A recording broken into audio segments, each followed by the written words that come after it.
Hi and welcome to another picoAUDIO Getting Started tutorial. In this video, we'll look at some simple handling techniques that will help us avoid the introduction of unnecessary noise and also ensure the longevity of our device. On the outside of the picoAUDIO, we can see several metal jumpers used to configure the output gain for the headphone amp and the stereo amp.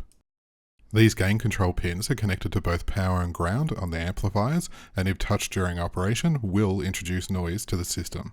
You can see that they are very easy to touch when picking up the board or when operating the buttons on the side of the board. Given that the pins are through-hole components, they are also present on the bottom side of the board, and touching them here will also introduce noise. Touching these pins during operation could either incorrectly short them or introduce static electricity.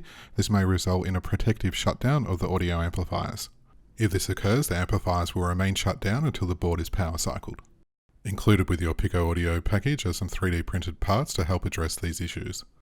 Plastic shrouds for the gain control pins and a 3D printed base help avoid accidental contact and the introduction of noise. It is also important to treat your SD card reader with some level of care. Picking up the board and placing pressure on the SD card reader may result in it buckling. It is also important to treat the onboard buttons with a level of care. Undue lateral force may result in them dislodging. When attaching the base to the picoAUDIO board, it is recommended to use 2.5mm or M2.5 screws, with a preference for acrylic over metal. By using acrylic screws, you limit the possibility of shorting. If you do choose to use metal screws, please ensure that the head size does not overlap with any of the surrounding components.